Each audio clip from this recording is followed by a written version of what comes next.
ശ്രീജിത്ത്, ഇപ്പോൾ സ്ഥിരീകരിക്കപ്പെടുന്ന വിവരങ്ങൾ എന്തെല്ലാമാണ് നേരത്തെ വന്ന സൂചനകളിൽ നിന്ന്?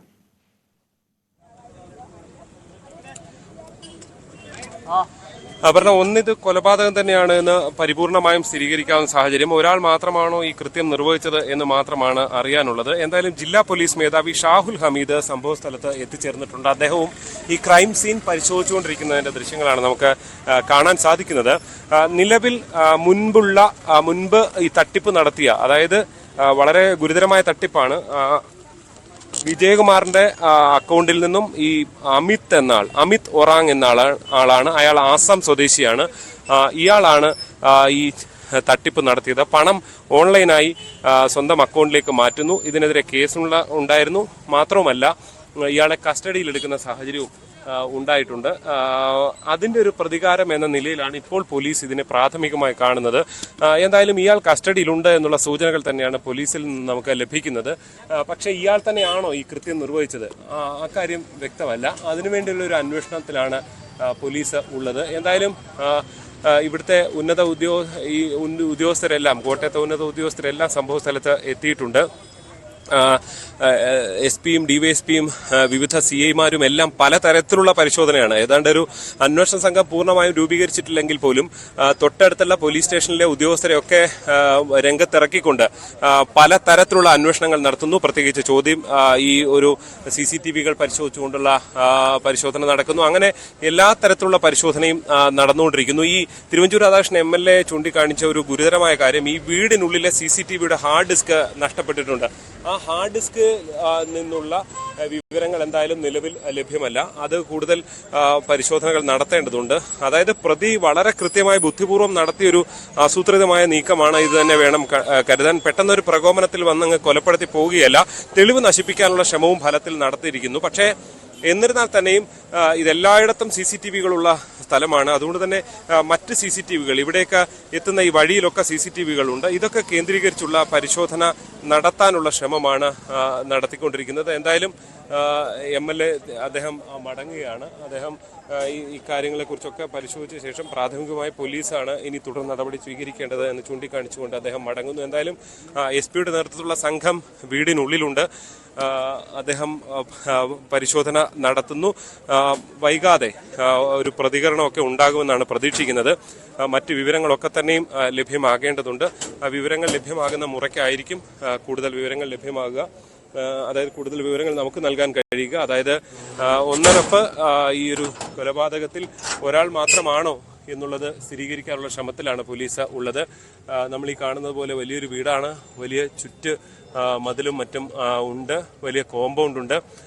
നേരത്തെ തന്നെ പല സംശയങ്ങളും ഈ മകന്റെ മരണവുമായി ബന്ധപ്പെട്ട് ഉണ്ടായിരുന്നു എന്നുള്ളതാണ് എടുത്തു പറയേണ്ടത്.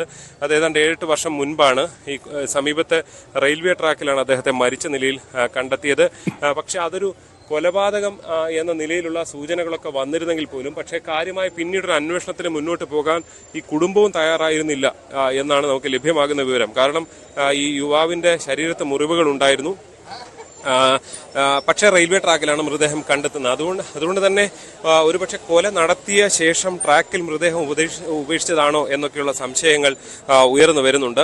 എന്തായാലും ഇവിടേക്കുള്ളവരുമായിട്ടൊക്കെ നമുക്ക് സംസാരിക്കുമ്പോൾ നമുക്ക് മനസ്സിലാക്കാൻ സാധിക്കുന്ന ഒരു വിവരം അതുതന്നെയാണ്. ഒരു കാര്യം പക്ഷേ അതിൽ കുടുംബത്തിന് വലിയ താല്പര്യം കൂടുതലായി ഉണ്ടായിരുന്നില്ല എന്നാണ് നമുക്ക് മനസ്സിലാക്കാൻ സാധിക്കുന്നത്. ഇനി ഈ കുടുംബത്തിന്റെ ഏറ്റവും പ്രധാനപ്പെട്ട ഒരാളായി വരുന്നത് മകളാണ്. മകൾ അമേരിക്കയിലാണ് ഉള്ളത്.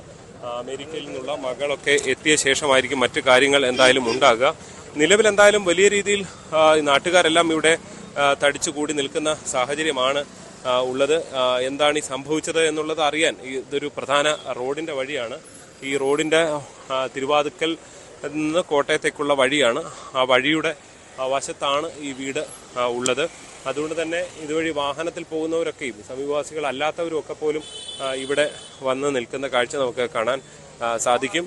എന്തായാലും എന്താണ് സംഭവിച്ചത് എന്ന് പരിശോധിക്കാനുള്ള വലിയ അന്വേഷണത്തിൽ തന്നെയാണ് പോലീസ് സംഘം ഉള്ളത്. ശ്രീജിത്ത്, ഇവരുടെ മകൾ നാളെയാണോ എത്തുന്നത്? ഈ നേരത്തെ പറഞ്ഞ പോലെ അവരുടെ മകന്റെ മരണവുമായിട്ട് ബന്ധപ്പെട്ടൊക്കെ ഉയർന്ന സംശയങ്ങളും ഒക്കെ ഉണ്ടല്ലോ. അപ്പോൾ മകൾ എത്തുന്നത് കൂടുതൽ വിവരങ്ങളിലേക്ക് എത്തിക്കുമോ? അതോ ഈ പറഞ്ഞ പോലെ തന്നെ ഈ അസം സ്വദേശി തന്നെ കേന്ദ്രീകരിച്ചാണ് മുഴുവൻ അന്വേഷണങ്ങളും അങ്ങനെയാണോ മനസ്സിലാക്കേണ്ടത്?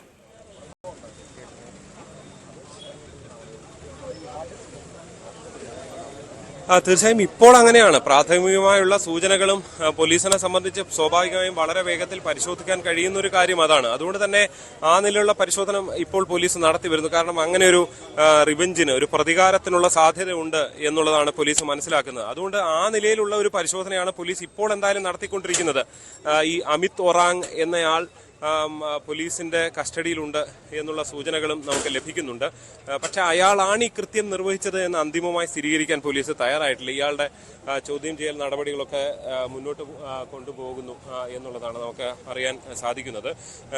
പോലീസ് ഇത് പെട്ടെന്ന് ഏതെങ്കിലും ഒരാളുടെ മുകളിലേക്ക് കൃത്യം അല്ലെങ്കിൽ കുറ്റം ഏൽപ്പിച്ച് മടങ്ങാൻ കഴിയുന്ന സാഹചര്യമല്ല ഉള്ളത്. അത്രയും പ്രധാനപ്പെട്ട പ്രമാദമായൊരു കൊലപാതകം എന്ന നിലയിലാണ് ഇത് ഒരു പക്ഷേ പൊതുസമൂഹമാകെ ചിന്തിക്കുന്ന, ചർച്ച ചെയ്യുന്ന, ഇവിടെ നാട്ടുകാരാകെ തടിച്ചുകൂടി ഇടപെട്ടിരിക്കുന്ന ഒരു പ്രധാനപ്പെട്ട സംഭവമാണ്. അതുകൊണ്ട് തന്നെ ആ നിലയിലുള്ള ഒരു ഗൗരവം പോലീസിനെ സംബന്ധിച്ച് ഈ അന്വേഷണത്തിൽ ഉണ്ട് എന്നത് തന്നെ മനസ്സിലാക്കണം. അതാണ് ജില്ലാ പോലീസ് മേധാവി ഉൾപ്പെടെ കോട്ടയത്തിന്റെ നഗരവുമായി ചേർന്നുള്ള ഏതാണ്ട് എല്ലാ ഉന്നത പോലീസ് ഉദ്യോഗസ്ഥരും ഇവിടെയുണ്ട്. സമീപത്തുള്ള പോലീസ് സ്റ്റേഷനുകളിൽ നിന്നുള്ള ഓഫീസർമാരെല്ലാവരും ഉണ്ട്. അങ്ങനെ അത്തരത്തിലുള്ള ഒരു പരിശോധനകൾ നടക്കുന്നു. എന്തായാലും ഈ ഒരു ഏറ്റവും ഒടുവിൽ ലഭിക്കുന്ന വിവരം അനുസരിച്ച് ഈ ഒരു അമ്മിക്കല്ലുകൊണ്ട് ഈ ഡോറ് തകർക്കാൻ ശ്രമിക്കുന്നുണ്ട്. അവിടെ ഒരു അമ്മിക്കൽ കിടപ്പുണ്ട്. പക്ഷേ അങ്ങനെ തകരുന്നതിന് പകരം ഈ ഡോറ് തുറന്നിട്ടുമുണ്ട്. അതായത് ഒരു പക്ഷേ ബഹളം ഉണ്ടായപ്പോൾ തുറന്നതാണോ എന്നുള്ള വിവരം ലഭ്യമല്ല. ഇതിലൊക്കെ വ്യക്തത ഇനിയും കൃത്യമായി വരേണ്ടതുണ്ട്. എന്തായാലും പലതരത്തിലുള്ള ഇവിടേക്ക് സന്ദർശിച്ച് മടങ്ങുന്ന ഉദ്യോഗസ്ഥരിൽ നിന്നൊക്കെ ലഭിക്കുന്ന ചെറിയ ചെറിയ വിവരങ്ങളാണ് നമ്മൾ ഈ പങ്കുവെക്കുന്നത്. കൂടുതൽ വിവരങ്ങൾ തീർച്ചയായും പുറത്ത് വരേണ്ടതുണ്ട്. അതിനുവേണ്ടിയുള്ള പരിശോധനകളും മറ്റുമാണ് ഇപ്പോൾ പോലീസ് നടത്തിക്കൊണ്ടിരിക്കുന്നത്. പോലീസിൽ നിന്നാണ് നമുക്ക് അങ്ങനെ അന്തിമമായ ഒരു വ്യക്തത കൈവരേണ്ടത്. എന്തായാലും വലിയ രീതിയിലുള്ള വളരെ തിടുക്കിട്ടുള്ള ഒരു അന്വേഷണത്തിലേക്ക് പോലീസ് കടക്കുന്നു.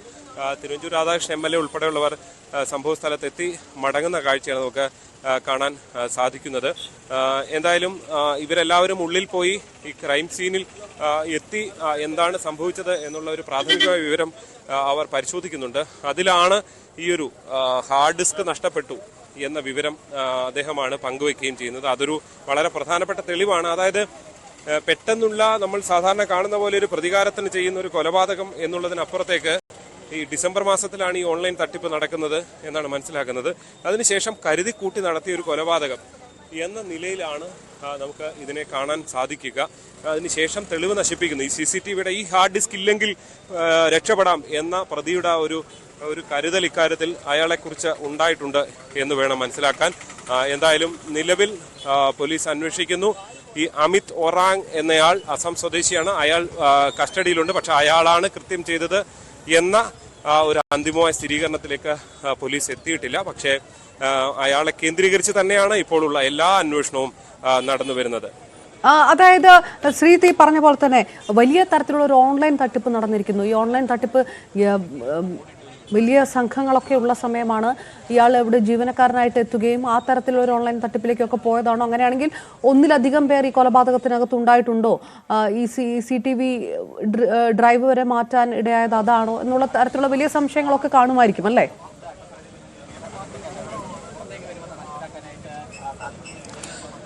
തീർച്ചയായും അത്തരം സംശയങ്ങളെല്ലാം ഉണ്ട്. പോലീസിനെ സംബന്ധിച്ച് ഇത് ഒരാൾ മാത്രമാണ് കൃത്യം ചെയ്തത് എന്ന് സംശയമുണ്ട്. പക്ഷേ ഈ ഒരു വലിയ വീടാണ് അപർണ. ഈ വീട്ടിലേക്ക് നോക്കിക്കഴിഞ്ഞാൽ തന്നെ നമുക്ക് കാണാം എത്രയധികം വലിയ കോമ്പൗണ്ടുള്ള വലിയ ചുറ്റുമതിലുള്ള ഒരു വീടാണ്. ഈ വീട്ടിൽ രാത്രി ഒരു സമയം കഴിഞ്ഞാൽ ഇവിടെ ഒരു കൊലപാതകം നടന്നാൽ ഒരാൾക്ക് ഒറ്റയ്ക്ക് വേണമെങ്കിൽ പോലും ഒരു കൊലപാതകം നടത്താൻ കഴിയുന്ന ഒരു സാഹചര്യമുണ്ട്. പ്രത്യേകിച്ച് ഏതാണ്ട് 60 വയസ്സ് കഴിഞ്ഞ ആളാണ് വിജയകുമാർ. അതുകൊണ്ട് തന്നെ അത്രയധികം കായികമായൊക്കെ ചെറുത്തുനിൽപ്പ് എത്രത്തോളം സാധ്യമാണ് എന്നുള്ള സംശയം അവിടെ ബാക്കിയാണ്. അങ്ങനെയൊക്കെയുള്ള ഒരു വീടാണ്. അതുകൊണ്ട് തന്നെ വളരെ പെട്ടെന്ന് ഒരാൾക്ക് വേണമെങ്കിലും കൊലപാതകം നടത്തി ആരും അറിയാതെ ഈ മതിലൊക്കെ ചാടി രക്ഷപ്പെടാം. തൊട്ടടുത്തെല്ലാം വഴികളുണ്ട്, മെയിൻ റോഡുണ്ട്. അതുകൊണ്ട് അങ്ങനെ ആരും പെട്ടെന്ന് വല്ലാതെ ശ്രദ്ധിക്കുന്നൊരു ഇതല്ല എന്ന് വേണം മനസ്സിലാക്കാൻ. എന്തായാലും ഒരു കാര്യം ഉറപ്പാണ്, ഈ ഒരു സംഭവത്തിൽ പ്രത്യേകിച്ച് ഈ ഒരു കൊലപാതകത്തിൽ ആരൊക്കെ ഉണ്ട്, അല്ലെങ്കിൽ ഒരാൾ മാത്രമാണോ? ഒരു കാര്യം കൂടി മനസ്സിലാക്കേണ്ടത്, ഇങ്ങനെ മറ്റൊരാളുടെ അക്കൗണ്ടിൽ നിന്ന് പണമൊക്കെ തട്ടിപ്പ് നടത്താൻ കഴിയുന്ന അത്രയും ബുദ്ധിയൊക്കെ ഉള്ള ഒരു തട്ടിപ്പുകാരനായിരുന്നു പഴയ ജോലിക്കാരൻ എന്നതുകൂടി നമ്മൾ ചേർത്ത് വായിക്കും.